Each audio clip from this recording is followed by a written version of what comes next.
Hello everyone. आप सबका स्वागत है मेरे यूट्यूब चैनल लर्न आईटीआई में। आज का जो हमारा टॉपिक है डीआरडीओ सितंबर 10 fitter theory mock test number 14। इसके पहले भी हमने 1 से लेकर 13 तक मॉक टेस्ट आपको सॉल्व करके दिया है। और हर एक क्वेश्चन के जितने भी हम पार्ट सॉल्व कर रहे हैं, जितने भी पार्ट में क्वेश्चन सॉल्व करते हैं, हर एक डिस्क्रिप्शन के लिंक में आपको पीडीएफ के तौर पर मिल जाएंगे। और इसी तरह के रेगुलर क्लास के नोटिफिकेशन के लिए मेरे चैनल को सब्सक्राइब करके बेल आइकन को दबाएं ताकि मेरे वीडियो की नोटिफिकेशन आपको टाइम पर मिलते रहे। और वीडियो हमारी अच्छी लगे तो हमारे चैनल को सब्सक्राइब करें, शेयर करें और लाइक ज़रूर करें। तो स्टार्ट करते हैं आज का जो हमारा टॉपिक है डीआरडीओ सितंबर 10 fitter theory mock test number 14। सबसे पहला क्वेश्चन है, what is the range of external pipe thread cut by pipe die. Pipe die के सहायता से एक्सटर्नल थ्रेड कितने डायमीटर के कट किए जा सकते हैं। जैसे क्वेश्चन ने पूछा है कि पाइप डाई द्वारा काटे गए बाहरी पाइप थ्रेड की सीमा क्या है। तो इसके लिए पहला ऑप्शन है 1/2 इंच से 4 इंच तक, दूसरा ऑप्शन है 1/4 इंच से 4 इंच तक, तीसरा ऑप्शन है 1/8 से 2 इंच तक और चौथा ऑप्शन है 1/4 से 6 इंच तक। जैसे क्वेश्चन में पूछा गया था कि पाइप डाई के द्वारा एक्सटर्नल थ्रेड काटते समय उसकी रेंज कितनी होती है, तो इसका जो सही आंसर है ऑप्शन नंबर बी 1/4 इंच से 4 इंच तक। Next question, what is the part mark x. तो यहाँ पर आपको स्क्रीन पर एक एडजस्टेबल स्पैनर का डायग्राम दिखाई दे रहा है जिसमें एक्स के रूप में इस पार्ट को दिखाया गया है। तो इस पार्ट का नाम क्या है ये हमें पहचानना है। इसके लिए पहला ऑप्शन है पीवट, दूसरा स्प्रिंग, तीसरा मूवेबल जॉ और चौथा ऑप्शन है एडजस्टिंग नट। तो जैसे क्वेश्चन ने पूछा था कि जो स्क्रीन पर दिखाया गया है एडजस्टेबल स्पैनर, इसमें एक्स के रूप में दिखाया गया भाग का नाम क्या है, तो इसका जो सही आंसर है option number D adjusting nut. Next question, which pipe fitting is use to divert the flow direction of the pipe. Pipe की प्रवाह दिशा को मोड़ने के लिए किस पाइप फिटिंग का उपयोग किया जाता है। जैसे पाइपलाइन में अगर पाइप की दिशा अगर हमें किसी तरफ मोड़ना है तो उस समय कौन से पाइप फिटिंग का डिवाइस का उपयोग किया जाता है, यही क्वेश्चन में पूछा गया है। तो इसके लिए पहला ऑप्शन है यूनियन, दूसरा प्लग, तीसरा एल्बो और चौथा है कपलिंग। तो जैसे क्वेश्चन में पूछा था कि पाइप की प्रवाह दिशा को मोड़ने के लिए किस पाइप फिटिंग का उपयोग किया जाता है, तो इसका जो सही आंसर है option number C elbow. Elbow की सहायता से हम पाइपलाइन को 90 डिग्री या फिर 45 डिग्री में मोड़ सकते हैं। Next question, what is the types of range. आपको स्क्रीन पर एक रेंज का डायग्राम दिखाई दे रहा है, तो ये कौन सा टाइप का रेंज है ये हमें पहचानना है। इसके लिए पहला ऑप्शन है फुटप्रिंट रेंज, दूसरा स्ट्रैप रेंज, तीसरा चेन पाइप रेंज और चौथा ऑप्शन है पाइप रेंज। जैसे क्वेश्चन ने पूछा था कि स्क्रीन पर दिखाए गए रेंज का नाम क्या है, तो इसका जो सही आंसर है option number B strap wrench. Next question, what is the pipe fitting of 90 degree and its branches may be equal in diameter. 90 degree की पाइप फिटिंग क्या है और इनकी शाखा व्यास में बराबर हो सकती है। तो जैसे क्वेश्चन में पूछा गया है कि what is the pipe fitting of 90 degree, वो कौन सा पाइप फिटिंग है जो 90 डिग्री में होता है और इसकी ब्रांच मतलब इसमें और भी पाइप हम जोड़ सकते हैं। तो इसके लिए पहला ऑप्शन है टी जॉइंट, दूसरा एल्बो जॉइंट, तीसरा कपलिंग जॉइंट और चौथा यूनियन जॉइंट। तो जैसे क्वेश्चन में पूछा गया था कि पाइप फिटिंग की 90 डिग्री में और उसके ब्रांच अगर उसी डायमीटर के अगर जोड़ना है तो उस समय कौन से पाइप फिटिंग टूल्स का उपयोग किया जाता है, तो इसका जो सही आंसर है option number A T. T में हम तीन तरफ से पाइप को हम सेट कर सकते हैं, 90 डिग्री में भी बेंड होता है और स्ट्रेट भी हम पाइप को सेट कर सकते हैं और इक्वल डायमीटर के। तो इस तरह के रेगुलर क्लास के लिए मेरे वीडियो को मेरे चैनल को सब्सक्राइब करके बेल आइकन को दबाएं ताकि मेरी वीडियो की नोटिफिकेशन आपको टाइम पर मिलती रहे। Next question, what is the minimum diameter of pipe used with chain range. Chain range के साथ उपयोग किए जाने वाले पाइप का न्यूनतम व्यास क्या है। जैसे क्वेश्चन में पूछा गया है कि अगर चेन रेंज से हमें अगर कोई भी पाइप अगर टाइट करना है तो चेन रेंज की सहायता से टाइट करते समय सबसे छोटा डायमीटर कितने डायमीटर के पाइप को हम टाइट कर सकते हैं। तो इसके लिए पहला ऑप्शन है 25 mm, दूसरा 50 mm, तीसरा 30 mm और चौथा ऑप्शन है 45 mm। तो जैसे क्वेश्चन में पूछा गया था कि चेन रेंज के साथ उपयोग किए जाने वाले पाइप का न्यूनतम व्यास क्या है, तो इसका जो सही आंसर है option number B 50 mm। Next question, what is the pipe fitting tools. तो यहाँ पर आप देख सकते हैं स्क्रीन पर एक पाइप फिटिंग एसेसरीज का एक भाग दिखाया गया है, तो इसे क्या बोला जाता है ये हमें पहचानना है। तो इसके लिए पहला ऑप्शन है रेड्यूसर, दूसरा निपल, तीसरा कैप और चौथा ऑप्शन है प्लग। तो जैसे क्वेश्चन में पूछा गया था कि स्क्रीन पर दिखाया गया डायग्राम में जो आपको पाइप फिटिंग एसेसरीज का हिस्सा दिखाई दे रहा है डिवाइस, तो इसका नाम क्या है? तो इसका जो सही आंसर है option number C, cap. Cap की सहायता से पाइप फिटिंग को बंद किया जाता है। जैसे मान लीजिए कि कोई सामने अब अगर हमें पाइप की पानी की प्रवाह नहीं चाहिए होता है तो उस समय कैप की सहायता से उस पानी की प्रवाह को बंद किया जाता है। Next question, which types of coupling is used on a vehicle propeller shaft. जैसे क्वेश्चन में पूछा गया है कि वाहन प्रोपेलर शाफ्ट पर किस प्रकार के कपलिंग का उपयोग किया जाता है। तो इसके लिए पहला ऑप्शन है प्लेट कपलिंग, दूसरा क्लैम्प कपलिंग, तीसरा स्लिप टाइप कपलिंग और चौथा यूनिवर्सल कपलिंग। जैसे क्वेश्चन में पूछा गया था कि वाहन प्रोपेलर शाफ्ट पर किस प्रकार की कपलिंग का उपयोग किया जाता है, तो इसका जो सही आंसर है option number D, universal coupling. Next question, what is the pipe fitting accessories. तो पाइप फिटिंग एसेसरीज का एक डायग्राम दिखाई दे रहा है, तो इसका नाम क्या है ये हमें पहचानना है। इसे कौन से नाम से जाना जाता है? तो इसके लिए पहला ऑप्शन है कैप्स, दूसरा प्लग, तीसरा कपलिंग और चौथा है रेड्यूसर। तो जैसे क्वेश्चन में पूछा गया है कि स्क्रीन पर दिखाया गया डायग्राम पाइप फिटिंग एसेसरीज का नाम क्या है, तो इसका नाम है option number D, reducer. Reducer क्यों? क्योंकि यहाँ इस वाले ऊपर वाला डायमीटर आपको देख सकते हैं बड़ा डायमीटर है और नीचे वाला डायमीटर छोटा डायमीटर है, इसलिए इसे इसका नाम है रेड्यूसर।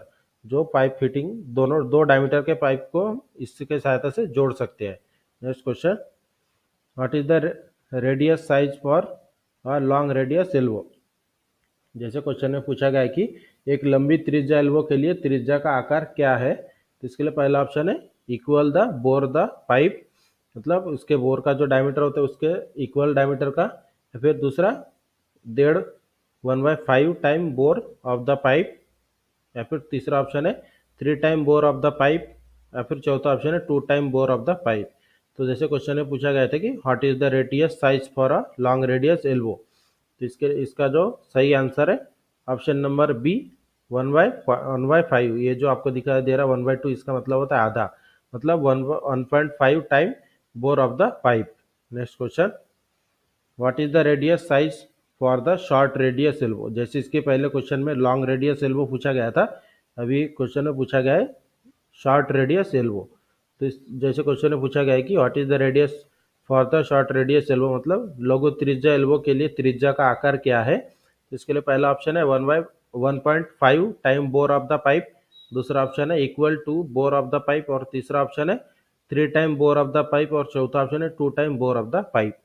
तो जैसे क्वेश्चन में पूछा गया कि लघु त्रिज्या एल्बो के लिए त्रिज्या का आकार क्या है, तो इसका जो सही आंसर है option number B, equal to bore of the pipe, मतलब पाइप के बोर के बराबर। Next question, which is use to divert at 45 degree in the pipeline. Pipeline में 45 डिग्री पर डाइवर्ट करने के लिए किसका प्रयोग किया जाता है। जैसे क्वेश्चन में पूछा गया है कि पाइपलाइन में 45 डिग्री पर अगर हमें डाइवर्ट करना है तो उस समय किसका उपयोग किया जाता है। तो इसके लिए पहला ऑप्शन है एल्बो, दूसरा कपलिंग, तीसरा रेड्यूसर और चौथा ऑप्शन है ब्रांच। तो जैसे क्वेश्चन में पूछा है पाइपलाइन में 45 डिग्री पर डाइवर्ट करने के लिए किसका उपयोग किया जाता है, तो इसका जो सही आंसर है option number A, elbow. Next question, where universal coupling is used. Universal coupling कहाँ पर उपयोग किया जाता है, यही क्वेश्चन में पूछा है। इसके लिए पहला ऑप्शन है ऑटोमोबाइल व्हीकल, मतलब ऑटोमोबाइल व्हीकल में, या फिर टेक्सटाइल मिल्स में, या फिर तीसरा ऑप्शन है इंजीनियरिंग मशीन्स, या फिर चौथा ऑप्शन है लार्ज एंगल ड्राइव। तो जैसे क्वेश्चन में पूछा गया था कि यूनिवर्सल कपलिंग का उपयोग कहाँ किया जाता है, तो इसका जो सही आंसर है option number A, automobile vehicle. Next question, which standard fitting is used for joining pipeline of different diameter, मतलब अगर हमें अलग अलग डायमीटर के पाइपलाइन को ज्वाइंट करना है तो उस समय किसका उपयोग किया जाता है, यही क्वेश्चन में पूछा है। इसके लिए पहला ऑप्शन है प्लग, दूसरा कैप, तीसरा रेड्यूसर और चौथा ऑप्शन है कपलिंग। जैसे क्वेश्चन में पूछा गया है कि अलग अलग डायमीटर के पाइपलाइन को अगर हमें जोड़ना है तो उस समय पाइप एसेसरीज का कौन से पाइप एसेसरीज का उपयोग किया जाता है, तो इसका जो सही आंसर है option number C, reducer. Reducer के सहायता से हम दो अलग अलग डायमीटर के पाइपलाइन को जोड़ सकते हैं। Next question, what types of fitting is used in a straight pipeline to connect to pipe of external thread. जैसे क्वेश्चन में पूछा गया है कि एक्सटर्नल थ्रेड के दो पाइपलाइन को जोड़ने के लिए सीधी पाइपलाइन में किस प्रकार की फिटिंग का उपयोग किया जाता है। तो इसके लिए पहला ऑप्शन है रेड्यूसर, दूसरा कपलिंग, तीसरा कैप और चौथा है निप्पल। तो जैसे क्वेश्चन ने पूछा था कि एक्सटर्नल थ्रेड के लिए दो पाइप को जोड़ने के लिए सीधी पाइपलाइन में किस प्रकार की फिटिंग का उपयोग किया जाता है।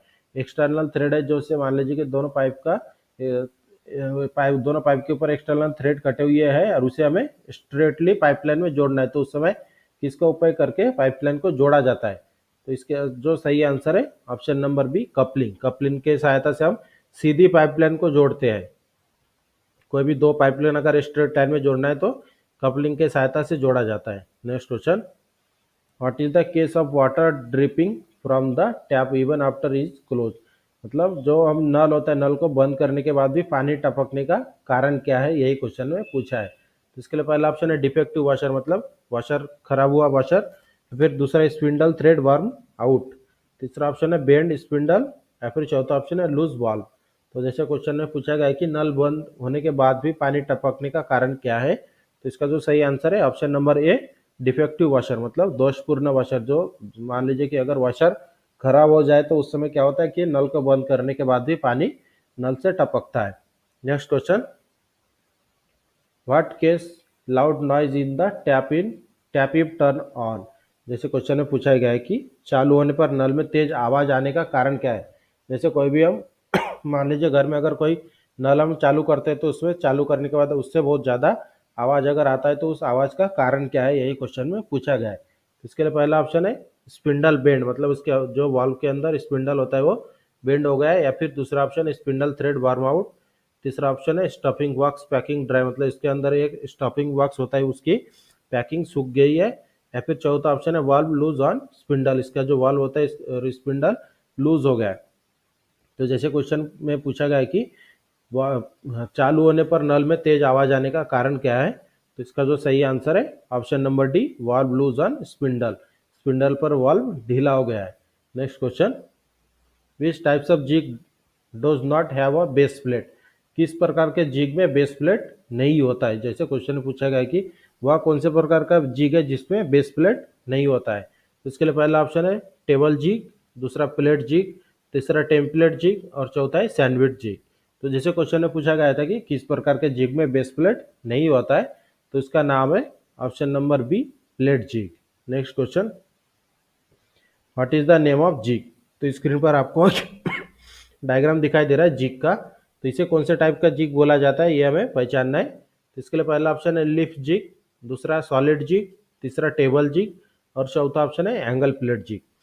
तो जैसे क्वेश्चन में पूछा गया था कि स्क्रीन पर दिखाए गए डायग्राम में जो जिग आपको दिखाई दे रहा है इस जिग का नाम क्या है, तो इसका जो सही आंसर है option number D angle plate zig.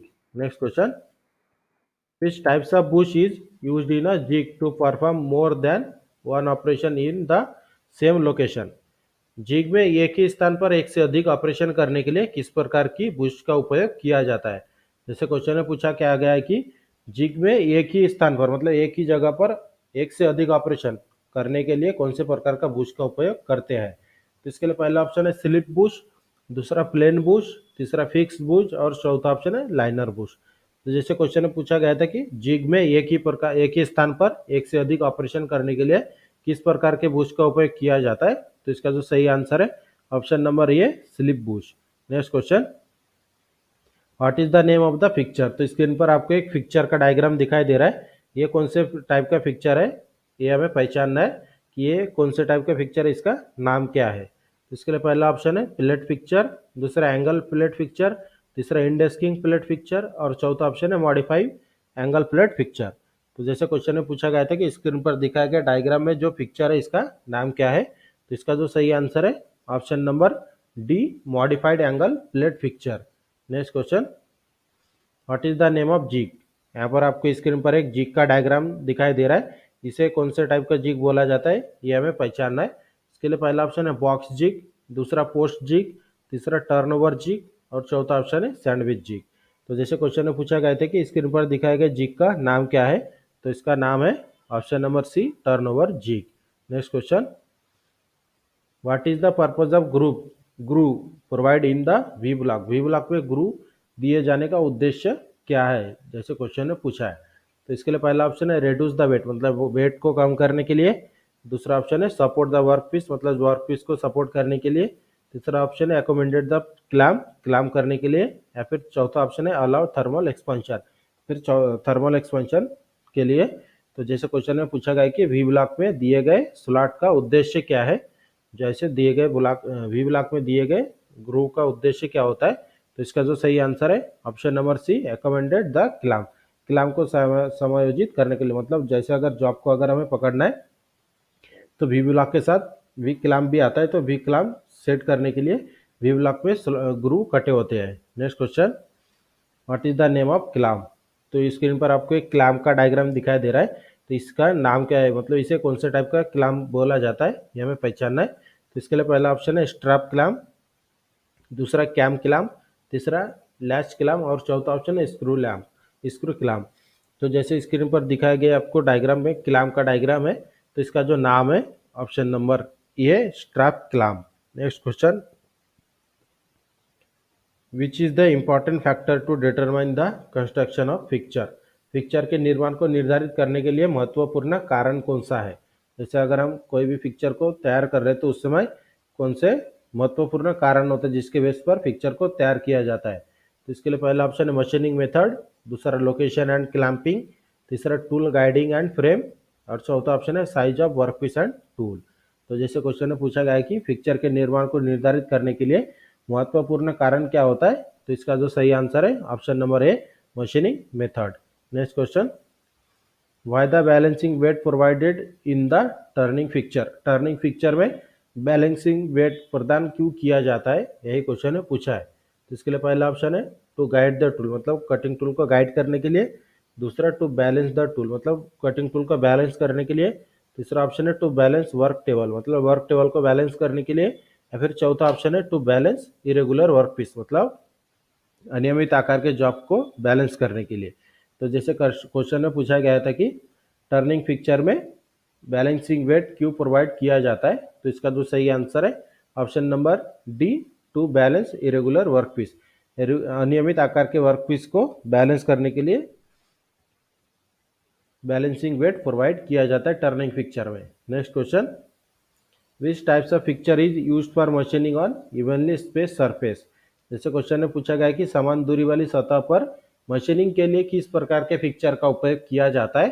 तो इसके लिए पहला ऑप्शन है प्लेट पिक्चर, दूसरा वाइस जॉ पिक्चर, तीसरा इंडेस्किंग पिक्चर और चौथा ऑप्शन है एंगल प्लेट पिक्चर। जैसे क्वेश्चन में पूछा गया कि समान दूरी वाली सतह पर मशीनिंग के लिए किस प्रकार के पिक्चर का उपयोग किया जाता है, तो इसका जो सही आंसर है option number C, indexing fixture. Next question, what is the purpose of setting block used in the fixture. Fixture में प्रयुक्त ब्लॉक को सेट करने का उद्देश्य क्या है, जैसे क्वेश्चन में पूछा है। तो इसके लिए पहला ऑप्शन है position the balancing weight, balancing weight की पोजीशन के लिए। या फिर दूसरा position the clamp and locator. या फिर तीसरा ऑप्शन है position the picture on machine table. या फिर चौथा ऑप्शन है position the picture and work related to cutter. तो जैसे क्वेश्चन में पूछा गया है कि पिक्चर में सिटिंग ब्लॉक को सेट करने का उद्देश्य क्या होता है, तो इसका जो सही आंसर है option number D, position the picture and work related to cutter, मतलब पिक्चर की स्थिति और कटर से संबंधित कार्य के लिए सिटिंग ब्लॉक को सेट किया जाता है। Next question, which types of jig is used for awkwardly shaped workpiece to drill at different angle. विभिन्न कोनों पर ड्रिलिंग करने के लिए अनियमित आकार के वर्कपीस के लिए किस प्रकार के जिग का उपयोग किया जाता है। जैसे क्वेश्चन में पूछा गया है कि विभिन्न एंगल पर ड्रिल करने के लिए और जॉब हमारा अनियमित आकार के वर्कपीस पर किस प्रकार के जिग का उपयोग किया जाता है। जैसे क्वेश्चन में पूछा गया था, तो इसके लिए पहला ऑप्शन है पोस्ट जिग, दूसरा सॉलिड जिग, तीसरा इंडेस्किंग जिग और चौथा है ट्रूनियन जिग। तो जैसे क्वेश्चन में पूछा गया था कि अलग अलग एंगल पर अगर हमें ड्रिलिंग करना है, जो जॉब हमारा अनियमित आकार की है, तो उस समय किस प्रकार के जिग का उपयोग किया जाता है। तो इसका जो सही आंसर है option number D, trunnion jig. Next question, what is the name of the jig. तो स्क्रीन पर आपको एक जिग का डायग्राम दिखाई दे रहा है, तो इस जिग का नाम क्या है, तो यह क्वेश्चन में पूछा गया है। इसके लिए पहला ऑप्शन है पोस्ट जिग, दूसरा सॉलिड जिग, तीसरा चैनल जिग और चौथा ऑप्शन है ट्रूनियन जिग। तो जैसे स्क्रीन पर आपको जिग का डायग्राम दिखाई दे रहा है, तो इस जिग का नाम है ऑप्शन नंबर सी चैनल जी, क्योंकि यहाँ पर आप देख सकते हैं यहाँ पर एक सी चैनल हमें दिखाई दे रहा है, तो ये हमारा है चैनल जी। इस तरह हमने आज के क्लास में, जो हमारा क्लास था fitter theory mock test number 14, इसमें इम्पॉर्टेंट 13 क्वेश्चन आपको सॉल्व करके दिया है। और इस जितने भी क्वेश्चन आपको सॉल्व करके दिए, इसी क्वेश्चन का पीडीएफ आपको लिंक के तौर पर डिस्क्रिप्शन में मिल जाएगा। और वीडियो हमारी अच्छी लगी तो हमारे चैनल को सब्सक्राइब करें, शेयर करें और लाइक करें। और इसी तरह के रेगुलर वीडियो की नोटिफिकेशन के लिए मेरे चैनल को सब्सक्राइब करके बेल आइकन को दबाएं, ताकि मेरे